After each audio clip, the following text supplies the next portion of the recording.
Olá, família! Olá, meus queridos amigos! Estamos juntos novamente nesse encontro aos domingos para fazer o estudo dessa obra Gênese do Bebê de Cíntia Soares. Ciência e Espiritualidade na Educação, pela editora FEECO. Hoje nós vamos fazer o estudo da parte chamada Viver e Conviver em Paz. Isso que nós vamos falar hoje, eu estou fazendo uma leitura comentada no meu canal de psicologia no Instagram e no YouTube também, no meu nome, desse livro aqui, Como Amar uma Criança, de Anush Korczak. E um pouco do que eu vou ler aqui, eu já discuti. É uma série de vídeos curtinhos, 10, 11 minutos, às vezes eu falo um pouquinho mais, mas não pode passar muito disso por causa da inserção no Instagram. Então eu faço um convite, quem tiver interesse eu vou deixar na descrição aqui do vídeo, o meu canal, é fácil, o canal de psicologia se chama Canal Psi, para quem quiser acompanhar. E a gente discutir mais, se encontrar mais. Nessa parte, a Cíntia faz referência ao Livro dos Espíritos, questão 208. Os espíritos dos pais têm por missão desenvolver os dos seus filhos pela educação. Constituir-lhes uma tarefa. Então, essa questão, que essa citação aqui é a resposta dos espíritos à pergunta de Kardec, falando sobre a missão dos pais, que significa que cuidar dos filhos, desenvolver os filhos pela educação. Isso remete ao entendimento do que é que a gente considera, chama por educação. Já falei em outros vídeos que a educação não se confunde com castigo. A palavra disciplina, ela vem a origem dela, significa o discípulo, aquele que aprende, então o aluno, e a gente lembra, quando fala a palavra discípulo, de Jesus, nos remete diretamente a Jesus, que tinha ali os seus discípulos, que ele os elegeu para que pudessem, depois que Jesus partisse, dar continuidade.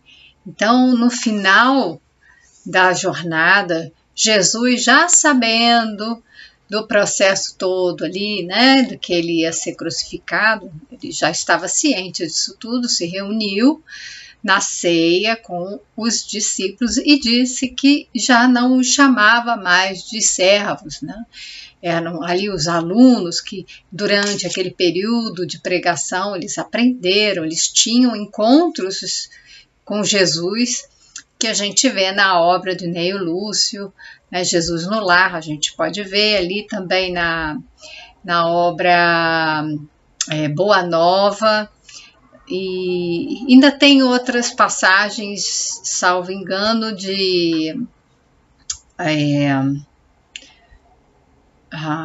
Amélia Rodrigues, agora está me escapando o nome. Mas são o quê? Passagens de Jesus com os seus discípulos para que ele pudesse transmitir os seus ensinamentos. E a gente vê o exemplo de um mestre, um grande mestre, que não pune, não castiga, não ameaça.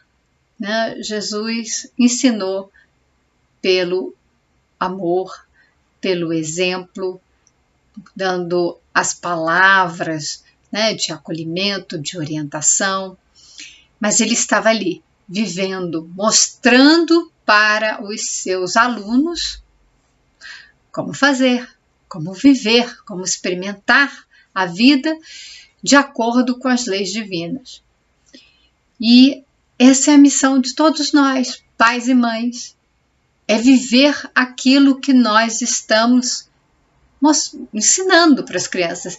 As crianças, elas não aprendem pela palavra.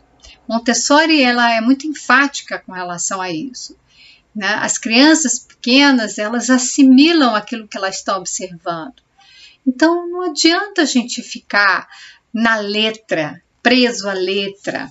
Não é lendo um livro, não é só falando para a criança. Isso é importante, isso faz parte, mas é pelaquilo que nós fazemos, que a criança está vendo e que ela vai, a gente diz que vai imitar, né? Porque na verdade ela vai experimentar. Essa imitação é uma tentativa da criança fazer aquilo que o adulto está fazendo, que está ensinando para ela. Então ela vai experimentar, ela vai tentar fazer.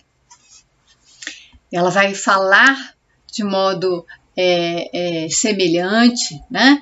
Ela vai aprender a linguagem, ela vai assimilar regras, a cultura. Então, Jesus, no final, ele disse de que não chamava mais de servos, mas de amigos, o que é uma condição diferente. Jesus trouxe os discípulos da condição, então, de alunos, de aprendizes, para a condição de amigo, compartilhando, vamos assim dizer, né, no mesmo nível hierárquico.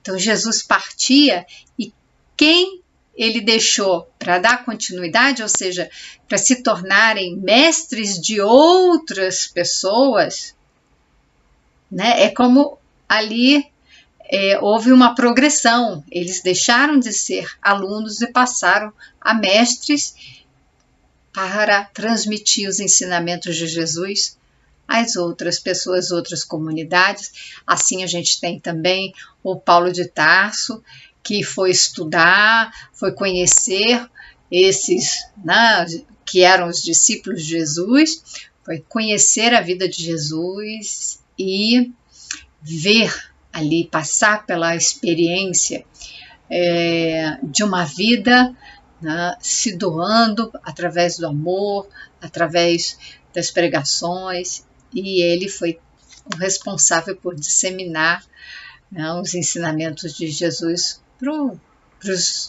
né, fora ali dos círculos dos judeus, né, o que chegou até nós, né, foi para os gentios, e com isso ele é responsável pelo evangelho estar no mundo todo, de certa forma. Então, o que é a nossa missão? Aqui ele fala da missão de pai e mãe, mas a gente pode abraçar essa condição de viver o evangelho, de viver os ensinamentos de Jesus, independentemente se é pai ou mãe, né? Viver, se tornar um exemplo, ser cidadão do mundo como, né, aquele que é o aprendiz de Jesus, nós podemos nos tornar pessoas pelas quais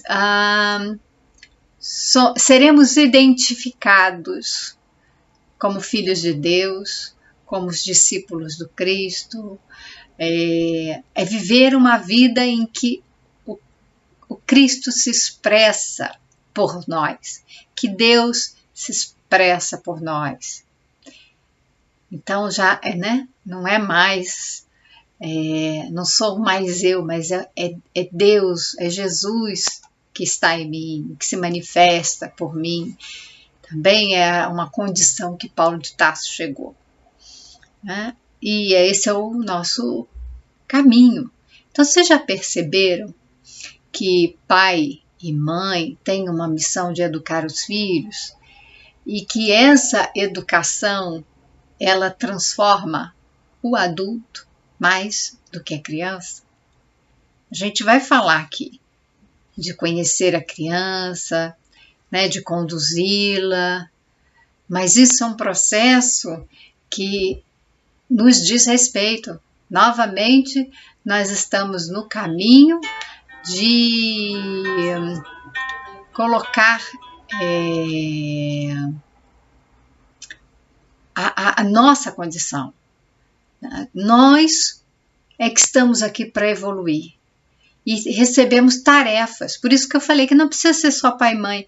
Nós recebemos missões, tarefas a cumprir, que é para nossa evolução.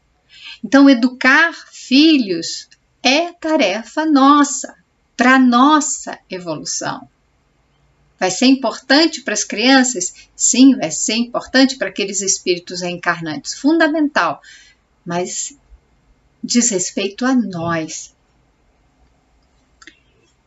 Conhecer-se e conhecer o filho é essencial para viver o encontro da renovação do ser. Então, ela é muito clara, ela percebe que se trata de um conhecer-se. Né? Conhece-te a ti mesmo, aquela expressão, né? Porque a gente só vai conseguir evoluir a partir do momento que tomarmos consciência. Montessori, ela diz que a criança, ela é sensorial, ela vai descobrindo as coisas através das percepções do seu corpo até os 6 anos, 7 anos. Olha que os setênios, né? Então, os ciclos de 7 em 7. Quando a criança chega aos 7 anos, ela percebe que há uma mudança. E essa criança, ela quer perceber o mundo agora de outra forma. Ela quer entrar em contato com o mundo, mas numa condição agora de despertar a consciência para a realidade. E não mais para as questões sensoriais, concretas. Mas ela quer desbravar, né, o mundo.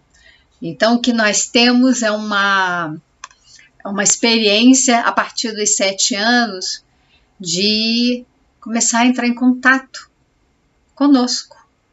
Né? E esse espírito que somos, ele é o ser que vai estar se despertando, vai sair daquela hipnose terapêutica, aquele estágio em que nós estaremos assim, né, até os 6 anos, 0 aos 6, nascendo, de absorver, de altamente suscetível ali às percepções, às influências, para que isso contribua para a mudança, né? Uma flexibilidade muito grande para esse espírito poder se modificar. Então, a nossa tarefa dos 0 aos 7 é muito importante na educação da criança. E é justamente quando a gente pensa que porque a criança não vai ter a memória, né, de evocar, a gente geralmente lembra alguma coisa aos 5, 6 anos. É difícil a gente lembrar antes, porque não temos conexões neuronais para essa memória de evocação. Então, assim, praticamente nós não lembramos porque no cérebro não está preparado para isso, para ter esse registro. Mas nós temos a memória emocional, que aí é outro trânsito aqui. Nós vivemos da emoção quando nós nascemos. Nós somos seres, mais do que seres racionais, nós podemos dizer que somos seres emocionais. Então, nós precisamos reconhecer a importância da emoção e viver a emoção de uma forma inteligente. Por isso que a gente fala inteligência emocional. Isso é um avanço no entendimento da importância da inteligência e como que a gente deve viver a partir dessa experiência, dessa percepção e assim, eu quero falar sensação, mas é mais do que isso, né? De você realmente se orientar pela emoção e pela razão, desenvolvendo habilidades, né, sociais, né, como é que eu me relaciono com as pessoas, desenvolvendo autonomia. Então, isso dá margem para uma série de competências socioemocionais. Então, como que eu vou me relacionar com as pessoas passa pela minha emoção. Que decisões que eu vou fazer para a minha vida passa pela emoção. Né? Então, o que eu quero me tornar, por exemplo, né? Em termos de profissão, se eu quero me casar, ter filhos ou não. Não é questão racional, isso não é uma questão de análise, assim, tudo passa primeiro pela emoção.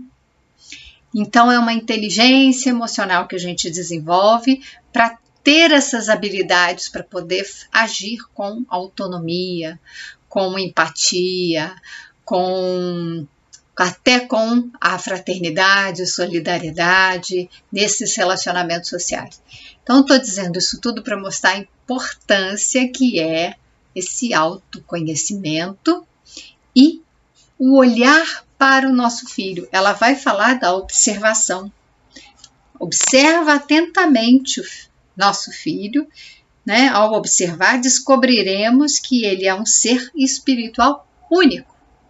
Então ela fala, observa, Maria Montessori fala, observa, a base está em observar para conhecer aquela criança que é um ser espiritual. Quais são as características que eles trazem, né? Que os tornam únicos. Então, dentro dessa proposta divina de evolução, nós precisamos observar para identificar as tendências, as habilidades. Por quê? Porque se somos espíritos reencarnantes, já sabemos que aquela criança, ela é um espírito com inclinações. E aí ela faz a citação aqui de Santo Agostinho, no Evangelho segundo o Espiritismo, que fala, desde pequenina, a criança manifesta os instintos bons ou maus, que traz da sua existência anterior. Então, tem uma inclinação. Ela vai trazer a sua bagagem. Por isso que do 0 ao 7, que eu estava falando, esse primeiro setênio, esse primeiro início aí, né, da nossa vida, é um momento de grande atuação do adulto, do pai, da mãe, né, dos responsáveis, para poder agir sobre essas inclinações. Porque ele fala, né, que os pais devem se aplicar no estudo dessas tendências, né, dessas manifestações da criança. Porque todos os males se originam do egoísmo e do orgulho. Também no Livro dos Espíritos, a gente ver questões que tratam disso. A raiz de todos os males é o egoísmo. A gente ainda vive um mundo que a gente fala, né, que é dual, então é noite, dia, claro, escuro. Na verdade, o que nós temos é, por exemplo, claro, escuro, nós temos o sol, que é o que dá a claridade. Ele existe, né? Ele existe em si. O Sol a gente vê, né? Ele é um astro, ele é uma estrela, ele está lá brilhando por conta lá vamos dizer assim, uma bola de fogo, né? Que ilumina. Então, a função do Sol é aquecer e iluminar. Vamos simplificar, tá? Porque é muito mais do que isso. Mas só para a gente entender nesse contexto. Então, quando o Sol não está presente, nós temos a noite, ou seja, é a ausência do sol. Com isso, nós podemos entender que não existe essa dualidade, mas a gente precisa ainda viver a luz e a sombra. A gente precisa ainda viver o bem e o mal, porque o mal não existe também em si, o que existe é o bem. Porque se a gente entende que o Criador de todas as coisas é Deus, e Deus, ele é o amor, ele é a expressão da perfeição, então não há um mal, porque o bem não vai criar o mal, né? O amor, ele não vai criar o que não seja o amor, né? Não vai criar o seu oposto. Então, não existe. O que existe somos nós que não vivemos o amor. Então, o mal seria a ausência de Deus no sentido de uma compreensão, de uma vivência das leis divinas, de uma consciência. Então, é a ignorância. Por isso que a gente fala que o mal, na verdade, é a ignorância do bem, é não saber. Nós não conseguimos viver ainda essa experiência de contato com o eu divino que há em nós, em contato com o amor divino que é expresso em todas as coisas. Mas é uma deficiência ainda nossa, né? Porque Deus nos criou no bem, no amor. Então, o que acontece? Nós entendemos que o egoísmo, né? Então, é o excesso da nossa percepção, né, autocentrada, eu quero tudo para mim, eu quero que seja do meu jeito, eu vou centrando, né, o egoísmo,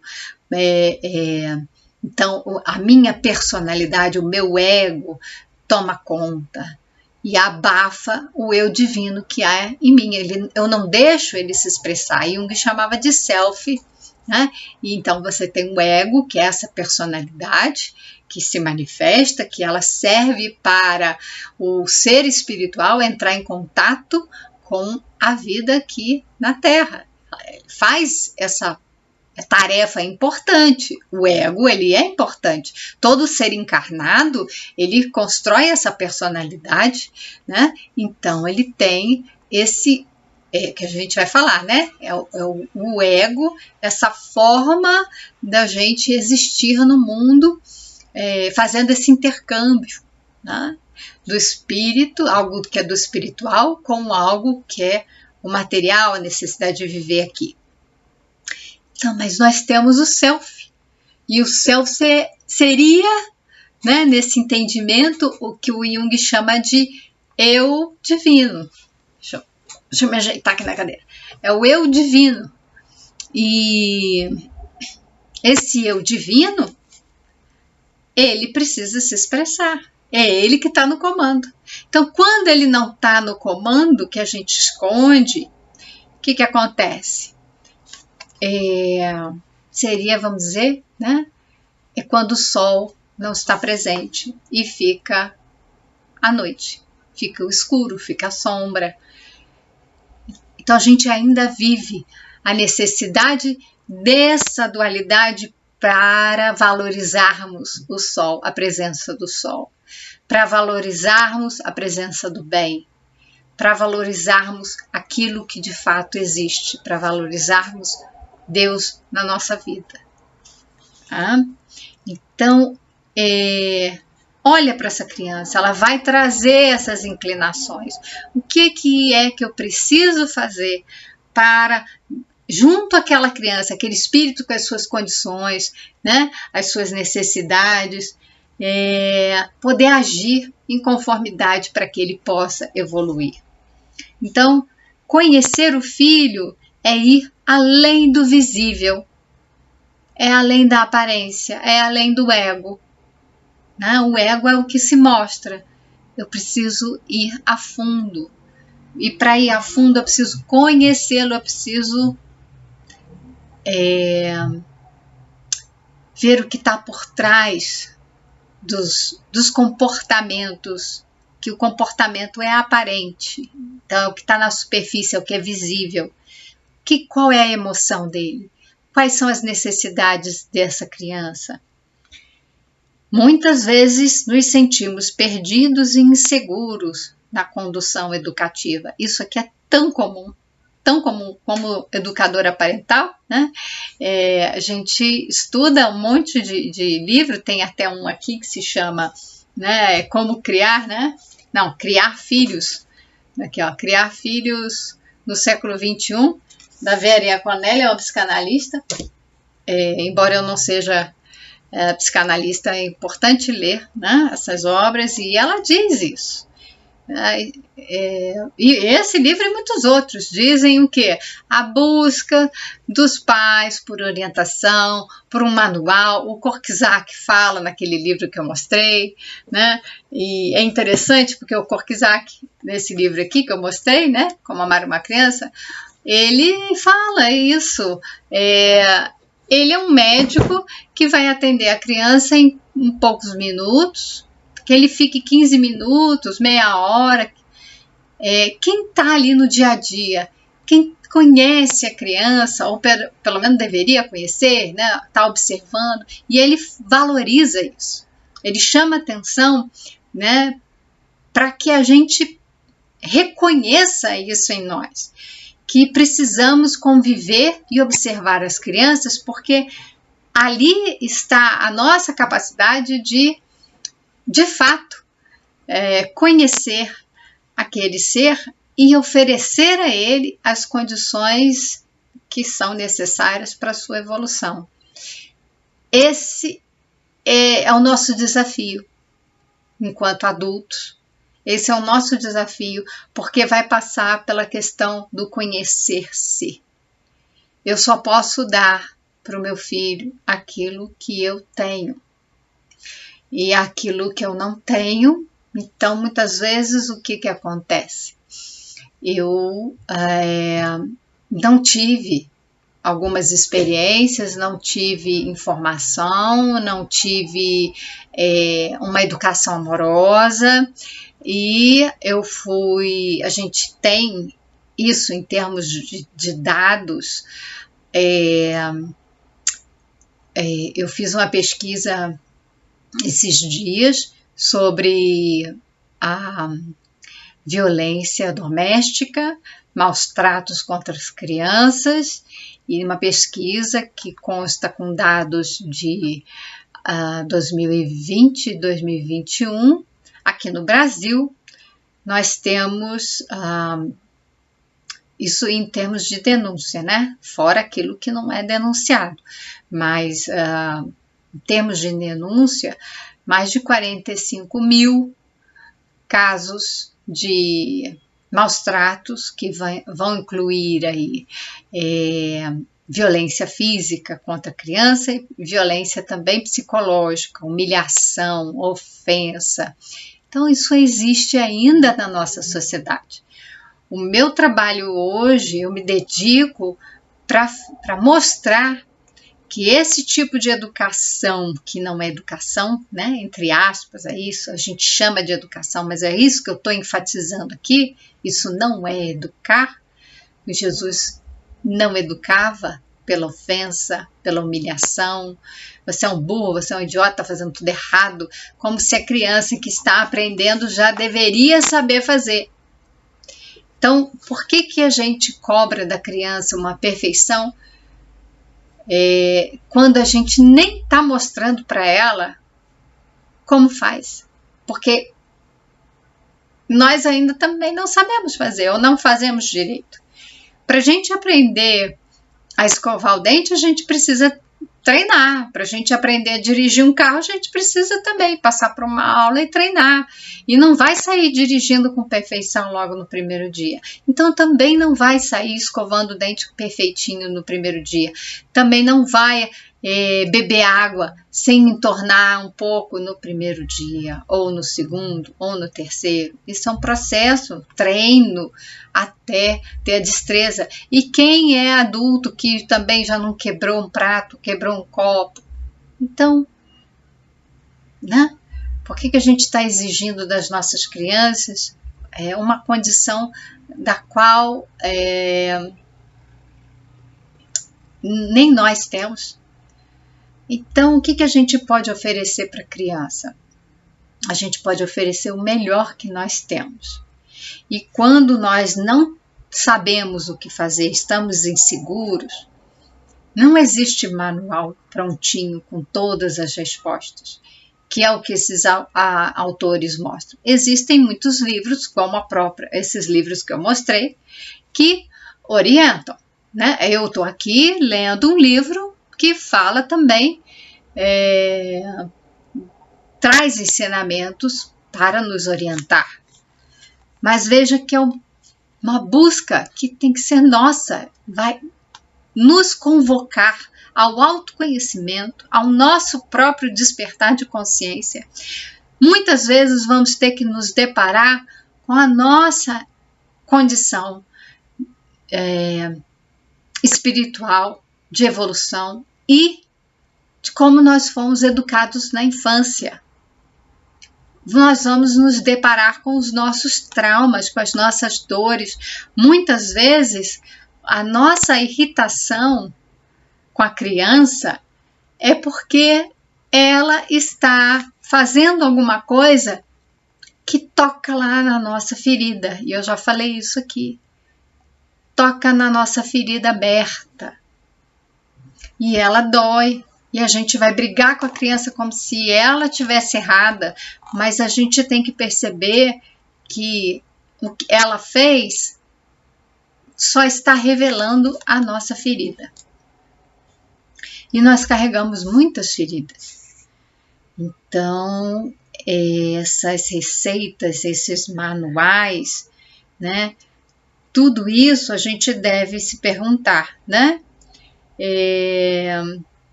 Tentamos fazer tudo o que é receitado para uma boa educação. E aí a Cíntia Soares alerta aqui. Muitas vezes não logramos êxito. Por quê? Muitas vezes pai e mãe falam isso. Eu fiz tal curso, eu li tal livro, mas eu tentei aplicar tal técnica e não resolveu. Meu filho continua fazendo birra. Eu fiz lá o curso de birra para entender por que a minha filha faz birra, por que a minha criança está chorando, por que isso, por que aquilo, por que tais comportamentos. Sabe por que não deu certo? Porque por trás da nossa intenção ali, por trás da nossa ação, tem uma intenção que continua permanecendo, é a mesma, da criança obedecer e ficar quieta e comportada e não nos incomodar. Nós estaremos, de fato, interessados em cuidar da criança para o bem-estar dela? Ou, só uma pergunta, tá? Para reflexão. E eu sei que é uma pergunta difícil que toca profundamente. Ou nós estamos interessados em aprender com manuais, técnicas para poder manipular a criança para que ela seja obediente, quietinha, comportada e não nos incomode? Eu já vi muitas desses estudos e de pais também, mães falando que na hora que eles estão ali, né, lidando com a criança, tentando falar com ela, abaixar, olhar nos olhos, usar dessas técnicas, o que é importante, é um recurso, falar baixo, não gritar. Muitas vezes confunde quando a gente está com raiva, mas não está gritando.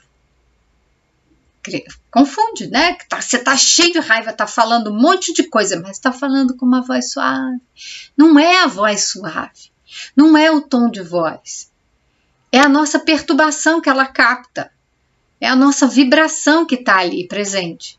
É o espírito que está manifestando, que não está entrando em contato com a própria emoção. Nós não nos conhecemos. Então, quando nós estamos com raiva e achamos que temos que controlar e falar baixinho, falar manso com a criança, mas nós continuamos com raiva e não entramos em contato com essa raiva, com a nossa questão íntima, aquilo que está nos tocando, nos ferindo, nós vamos transmitir isso, nós vamos transparecer isso para a criança e nós vamos, de certa forma, agredi-la também. Então, quando a gente usa dessas técnicas, a gente está objetivando o quê? Se por trás disso tudo, ainda a intenção é adquirir obediência, né, da criança, a gente vai tender a se frustrar, como ela fala. Não vai ter êxito. Porque ainda assim queremos manipular, ainda assim queremos que ela seja do nosso jeito e não do jeito que ela é. Mas como, Márcia, a gente vai fazer o que Santo Agostinho falou, que a criança manifesta os instintos bons e maus e a gente precisa ir lá agir, né? Para lá, ó, são indícios reveladores dos germes de tais vícios. Então, cuidem de combatê-los, sem esperar que lancem raízes profundas. Foi Santo Agostinho que falou isso, para a gente combater essas raízes, para que elas não se aprofundem tanto. Então, a gente deve agir com a criança ali e não deixar que ela seja livre para se expressar como ela é. A gente precisa educar as crianças passando valores, passando o nosso exemplo. Como é que a gente vai cuidar de combater algo que nós ainda expressamos? Que através dessas técnicas nós ainda temos ali o nosso egoísmo. Ainda expressamos os nossos interesses. Está centrado em tudo que nós queremos que a criança seja.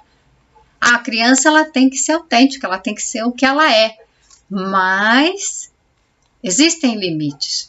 E nós, ao nos conhecermos e conhecermos a criança, nós vamos conduzi-la com amorosidade, com respeito. E aí ela fala, os pais têm que se tornar pesquisadores de almas.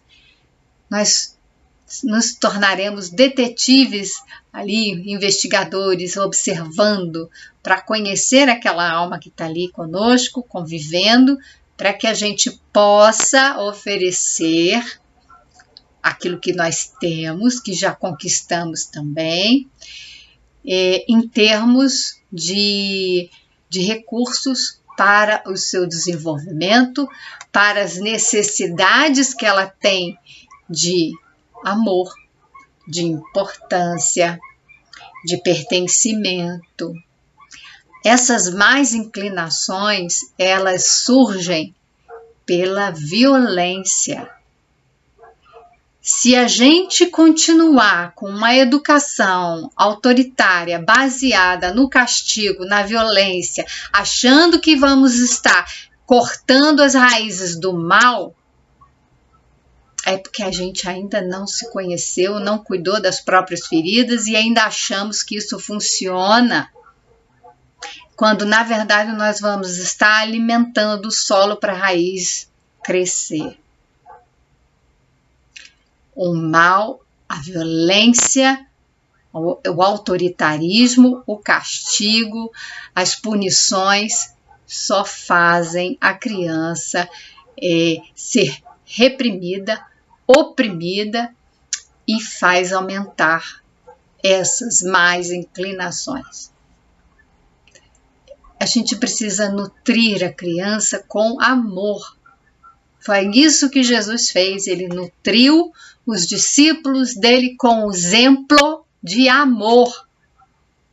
Quando é que a gente vai despertar a consciência para entender isso e mudar a nossa forma de educar a criança? Quando a gente aplicar isso em nós. Quando a gente entender que nós precisamos fazer a nossa jornada.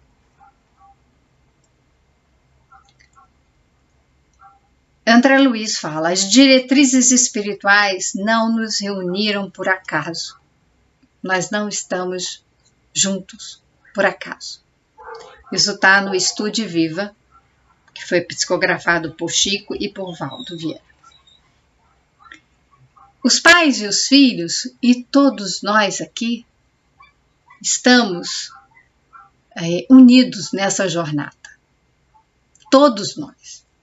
Montessori falava isso também de uma forma muito bela. Ela fala de uma educação cósmica. Nós estamos todos unidos. Eu falo de Montessori aqui porque eu simplesmente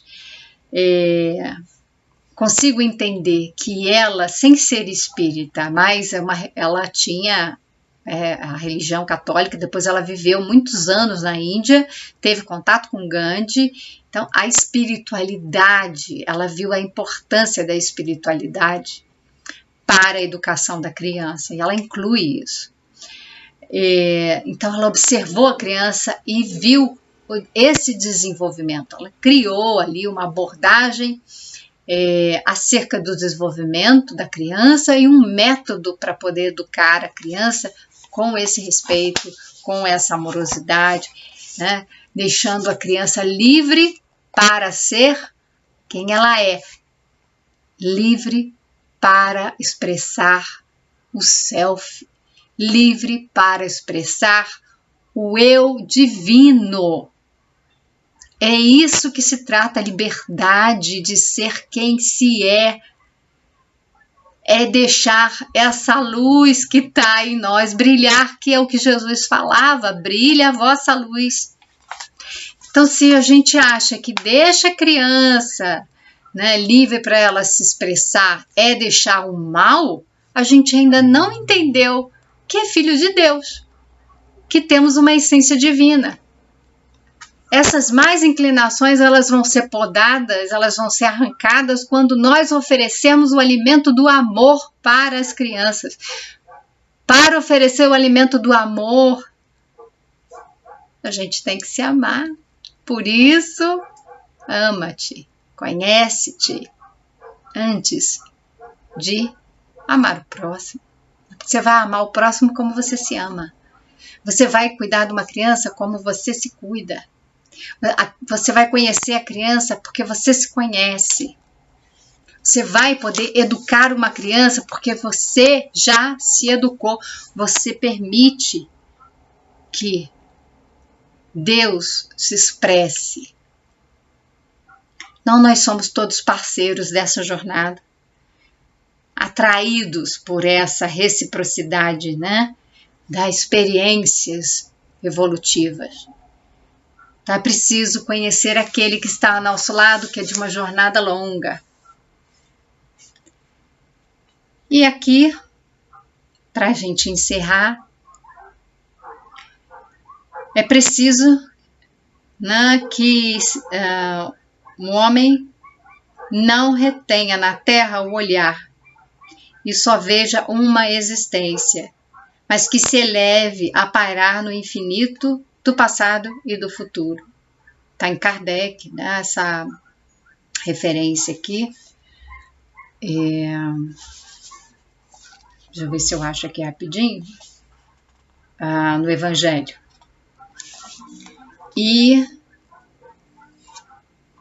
Então nós temos que olhar para a criança, dialogar com a criança e ver o que ela expressa para além dos seus comportamentos, além do que é visível.